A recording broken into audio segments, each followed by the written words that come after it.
السلام علیکم ورحمۃ اللہ وبرکاتہ۔ الحمد للہ رب العالمین والصلاة والسلام علی سید الانبیاء والمرسلین وعلی آلہ واصحابہ اجمعین، اما بعد فاعوذ باللہ من الشیطان الرجیم، بسم اللہ الرحمن الرحیم۔ واذکر عبدنا ایوب اذ نادى ربہ انی مسنی الشیطان بنصب وعذاب۔ آیت نمبر 44 تک پڑھا گیا تھا، جس میں حضرت ایوب علیہ السلام کا بیماری کا واقعہ ذکر کیا گیا ہے کہ اللہ تعالیٰ نے ان کو ایک بڑی بیماری کے اندر آزمائش میں ڈال دیا تھا، لیکن وہ اس کے اندر بھی کامیاب ہو گئے۔ صبر ایوب علیہ السلام کا صبر بہت زیادہ مشہور ہے۔ تقریباً 13 سے 18 سال تک کی وہ بیماری رہی ان کی، اتنے لمبی زمانے تک بیمار رہے، پھر بھی شکوہ کرنے کے بجائے ہمیشہ اللہ تعالیٰ کا شکر ادا کرتے رہے، صبر کرتے رہے، اس لیے اللہ تعالیٰ نے وہ آپ کو بڑا مقام عطا فرمایا۔ دوسرا واقعہ، یہ تو بیماری والا واقعہ ہوا، اللہ نے شفا دے دی۔ ایک واقعہ حضرت ایوب علیہ السلام کی بیوی کے ساتھ یہ پیش آیا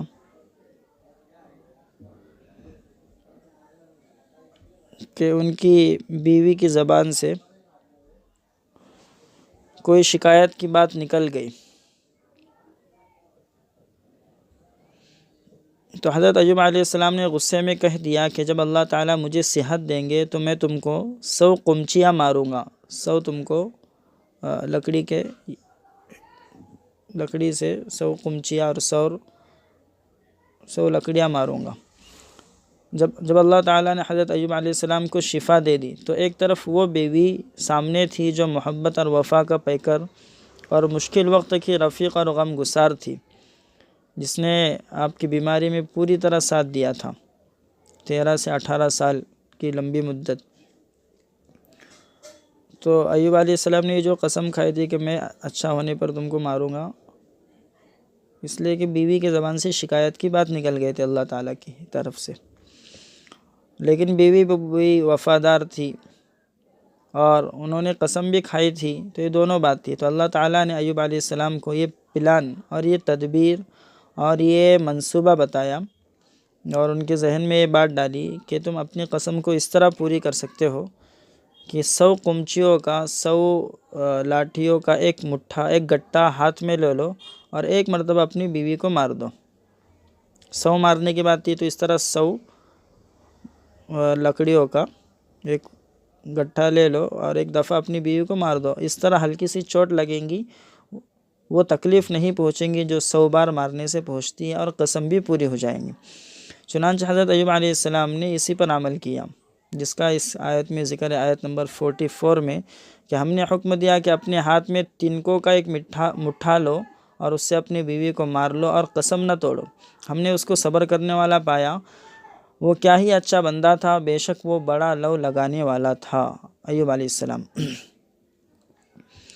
حضرت ایوب علیہ السلام کے اس واقعے میں عبرت اور نصیحت کی کئی باتیں جمع ہیں۔ پہلا ہے کہ اللہ تعالیٰ کی نعمتوں کو پا کر اللہ کا شکر گزار رہنا بہت زیادہ آسان ہوتا ہے، لیکن مصیبتوں میں رہتے ہوئے زبان پر کوئی شکایت کا حرف نہ آئے اور صبر کا پیمانہ لبریز نہ ہو جائے، یہ بات بہت دشوار ہوتی ہے۔ اللہ کے نیک بندوں کی شان یہی ہے کہ وہ اس حال میں بھی اللہ کے فیصلے پر راضی رہے اور صبر کا دامن ہاتھ سے چھوٹنے نہ پائے۔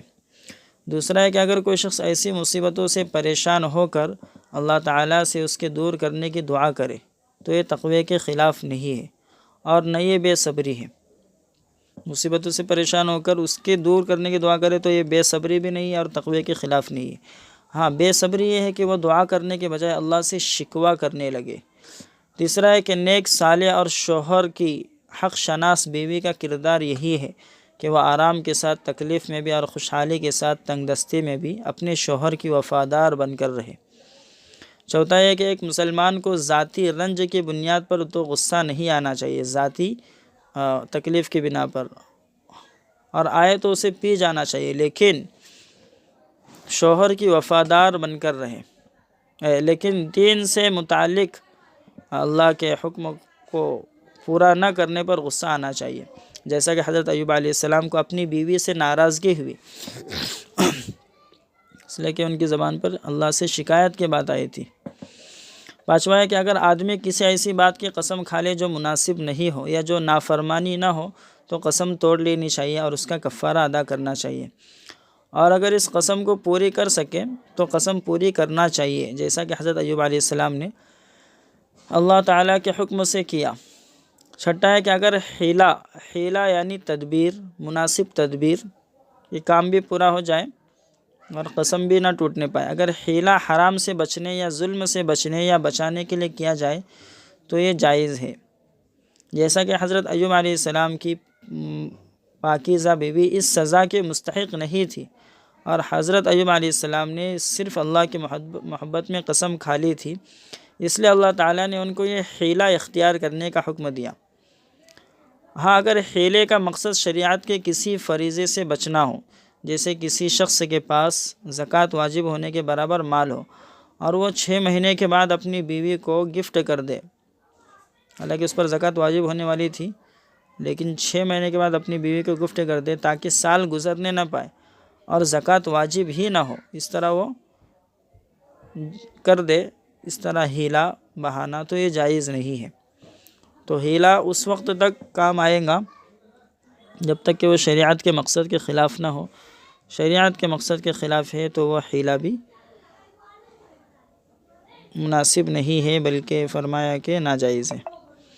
اسی سے ایک مسئلہ یہ متعلق ہے کہ اگر کوئی شخص 100 دفعہ مارنے کی قسم کھائے اور وہ ایک ہی مرتبہ اسی طرح کی 100 لکڑیاں ہاتھ میں لے کر اس شخص کو مارے تو کیا قسم پوری ہو جائیں گی؟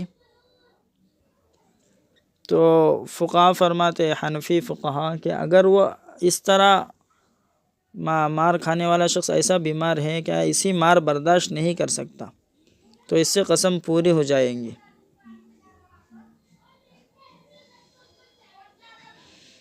جیسا کہ روایت ہے کہ حضرت سہل بن حنیف رضی اللہ عنہ کی کہ ایک شخص پر سزا کے طور پر 100 کوڑے لگانے کی نوبت آ گئی، لیکن وہ شخص ایسا کمزور اور بیمار تھا کہ بظاہر وہ اس سزا کو برداشت کرنے کے لائق نہیں تھا، تو اللہ کے نبی نے فرمایا کہ ایک ایسی ٹہنی لو جس میں 100 چھوٹی چھوٹی ٹہنیاں ہوں اور اس سے ایک ہی مرتبہ مارو۔ یہ ابو داؤد شریف کی روایت ہے۔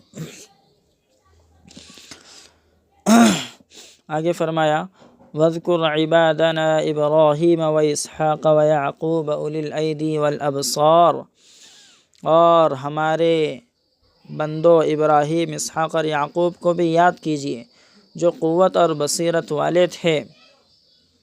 ابراہیم، اسحاق اور یعقوب۔ اِنَّا أَخْلَصْنَاهُمْ بِخَالِصَةٍ ذِكْرَ الدَّارِ، ہم نے ان کو ایک خاص بات یعنی آخرت کی یاد کے لیے منتخب فرمایا تھا۔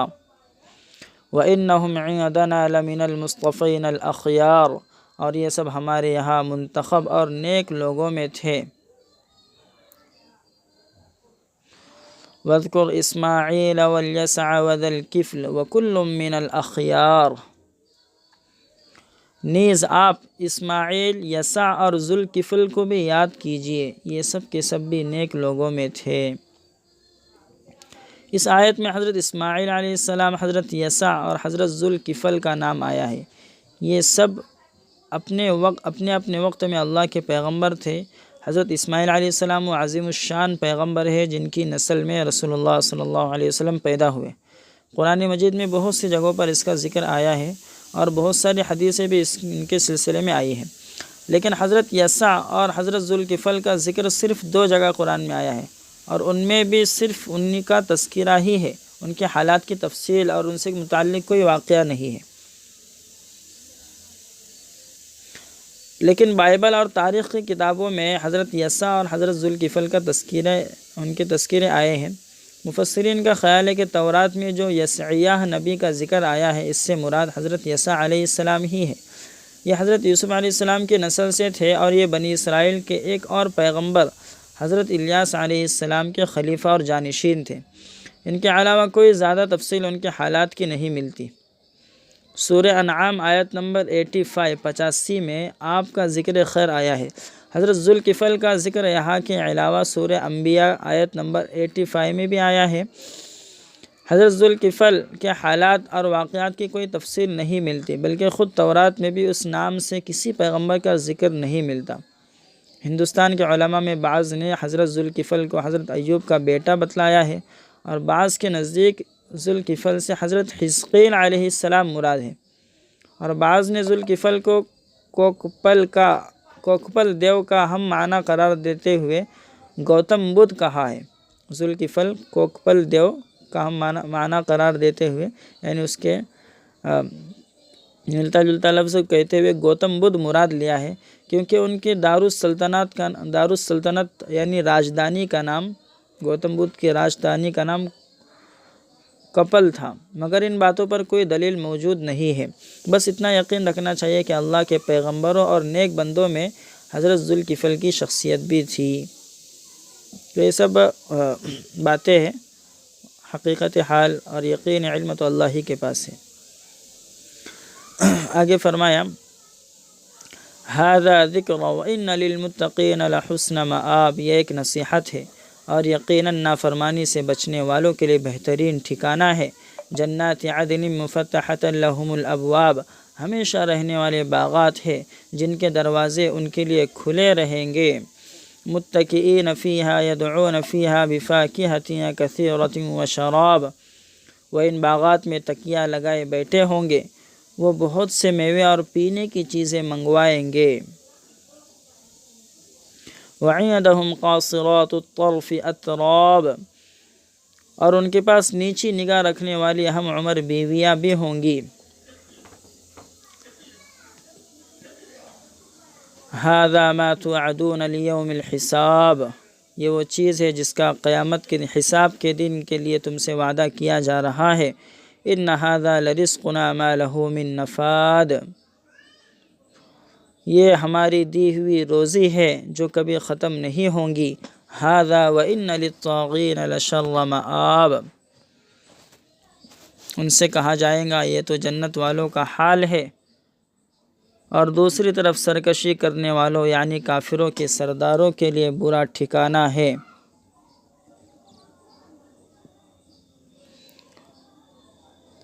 جہنم یصلونہا فبئس المہاد، یعنی جہنم جس میں وہ داخل ہوں گے تو وہ کیا ہی بری جگہ ہے۔ ھذا فلیذوقوہ حمیم وغساق، ان سے کہا جائے گا یہ کھولتا ہوا پانی اور پیپ ہے، تو جہنم میں داخل ہونے والے اسے چکھیں۔ وآخر من شکلہ ازواج، اور بھی اسی شکل کی طرح طرح کی چیزیں ہیں جہنم میں۔ ھذا فوج مقتحم معکم لا مرحبا بہم انہم صالوا النار، دوزخ میں موجود سردار لوگ کہیں گے یہ ایک اور جماعت تمہارے ساتھ داخل ہونے جا رہی ہے، ان کو بھی خوشی نصیب ہو، یہ بھی جہنم ہی میں آ رہے ہیں۔ قالوا بل انتم لا مرحبا بكم انتم قدمتموه لنا فبئس القرار، وہ آنے والے کہیں گے بلکہ تم کو خوشی نصیب نہ ہو، تم ہی تو ہمارے سامنے یہ مصیبت لائے، تو یہ کیا ہی برا ٹھکانہ ہے۔ قالوا ربنا ما قدم لنا هذا فزده عذابا ضعفا في النار، وہ کہیں گے اے ہمارے پروردگار، جو یہ مصیبت ہمارے سامنے لایا ہے اس کو جہنم میں دوہرا عذاب دیجیے۔ وقالوا ما لنا لا نرى رجالا كنا نعدهم من الاشرار، اور جہنمی کہیں گے کیا بات ہے کہ ہم ان لوگوں کو نہیں دیکھتے جن کو ہم برے لوگوں میں شمار کیا کرتے تھے۔ اتخذناہم سخریا ام زاغت عنہم الابصار، کیا ہم نے ان کی یوں ہی ہنسی اڑائی تھی یا نگاہیں ان سے چوک گئی ہے کہ وہ موجود ہے مگر ہم انہیں دیکھ نہیں پا رہے ہیں۔ ان آیتوں میں خاص طور سے اللہ تعالیٰ نے اوپر کی آیتوں میں جنتی عورتوں کی صفات ذکر کی گئی ہیں، اور فرمایا کہ جنت میں نیچی نگاہ رکھنے والی اور ہم عمر ایک عمر کی بیویاں ہوں گی۔ تو یہ جنتیوں کے لیے خوشخبری ہے کہ شوہر اور بیوی کی عمر میں بہت زیادہ فرق نہیں ہونا چاہیے، اور رشتے کے انتخاب میں عمر کی مناسبت کا بھی لحاظ رکھنا چاہیے۔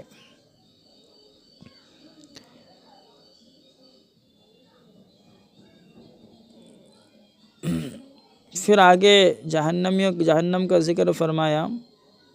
جہنم کے اندر فرشتے اور شیطان کی آپس میں بات چیت ہوں گی، جس کا ترجمہ آپ نے سنا، یعنی اللہ تعالیٰ کی فرشتوں سے اور شیطان سے جو بات چیت ہوئی، جس کا ذکر آگے آ رہا ہے۔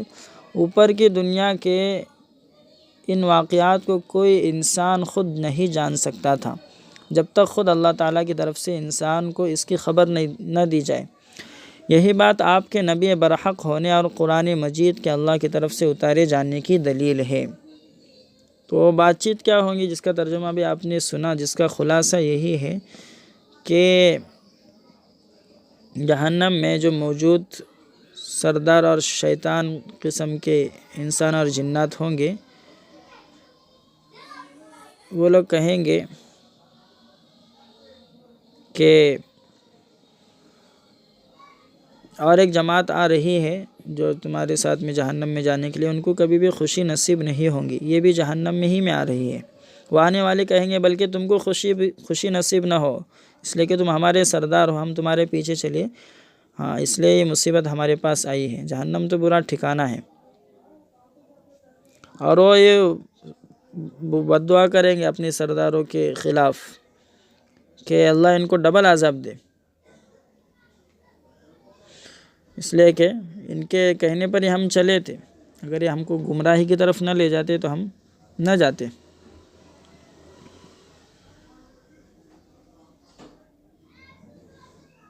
تو اس طرح سے ان کی بات چیت ہوں گی۔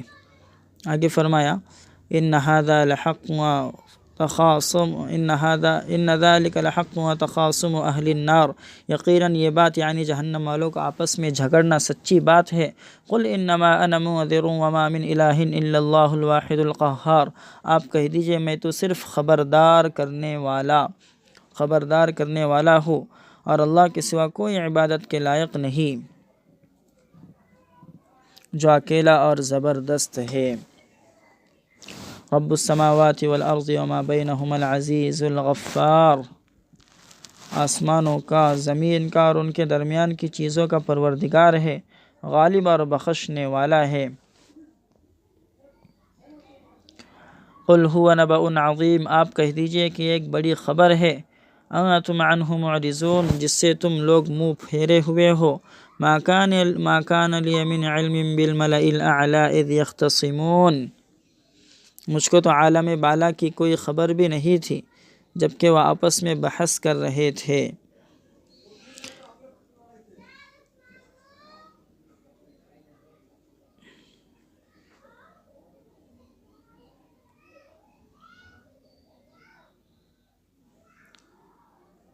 ان یوحى الی الا انما انا نذیر مبین، میرے پاس صرف اس لیے وحی کی جاتی ہے کہ میں صاف صاف ڈرانے والا ہوں۔ اذ قال ربک للملائکۃ انی خالق بشرا من طین، جب آپ کے پروردگار نے فرشتوں سے کہا کہ میں مٹی سے ایک انسان بنانے والا ہوں۔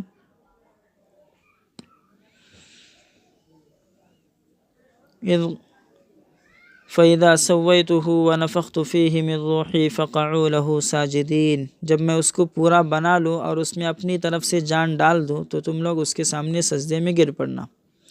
قرآن مجید میں ایک موقع پر سیدنا حضرت عیسیٰ علیہ السلام کے بارے میں کہا گیا ہے وَكَلِمَتُهُ أَلْقَاهَا إِلَى مَرْيَمَ وَرُوحٌ مِّنْهُ، یعنی حضرت عیسیٰ علیہ السلام کی پیدائش کا معاملہ صرف اتنا ہے کہ ان کا پیدا ہونا اللہ کے حکم کا نتیجہ ہے، جو حکم حضرت مریم علیہ السلام کی طرف پہنچایا گیا، اور وہ اللہ تعالیٰ کی طرف سے پیدا کی ہوئی روح ہے عیسیٰ علیہ السلام۔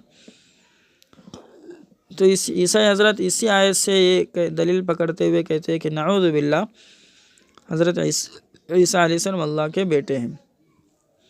یہاں اللہ تعالیٰ نے حضرت آدم کے بارے میں فرمایا وَنَفَخْتُ فِيهِ مِن رُوحِي، کہ جس کا مطلب یہ ہے کہ میں نے اپنی طرف سے ان میں جان ڈال دی۔ اگر روح کا مطلب یہ ہوتا کہ حضرت عیسیٰ علیہ السلام اللہ کے بیٹے ہیں تو پھر اس آیت کے حساب سے حضرت آدم کو بھی نعوذ باللہ اللہ کا بیٹا ماننا پڑے گا، حالانکہ عیسائی اس کو مانتے نہیں ہیں، بلکہ ان کے خیال کے مطابق تو حضرت آدم نے ایسی غلطی کی جو ان کی نسل میں پشت در پشت، خاندان در خاندان چل رہی ہے، یہاں تک کہ اللہ تعالیٰ نے ان کے کہنے کے حساب سے عیسائی کے ماننا ہے کہ اللہ تعالیٰ نے اپنے بیٹے کو بھیجا تاکہ وہ گناہ کا کفارہ بن سکے، عیسیٰ علیہ السلام کو بھیجا تاکہ جو آدم علیہ السلام نے جو گناہ کیا اس کا کفارہ بن سکے، اور اسی لیے ان کو اللہ تعالیٰ نے اپنے بیٹے کو سولی پر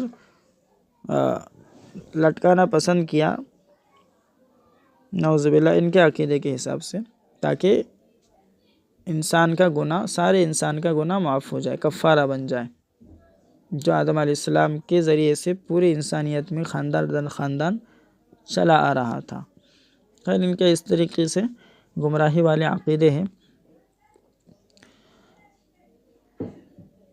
آگے فرمایا فسجد، اللہ تعالیٰ نے آدم علیہ السلام کو سجدہ کرنے کا حکم دیا کہ سارے فرشتے سب ان کے سامنے سجدہ کرے۔ فسجد الملائکۃ کلھم اجمعون الا ابلیس استکبر وکان من الکافرین، چنانچہ تمام فرشتے ایک ساتھ سجدے میں گر پڑے سوائے ابلیس کے کہ اس نے تکبر کیا اور وہ انکار کرنے والوں میں سے ہو گیا۔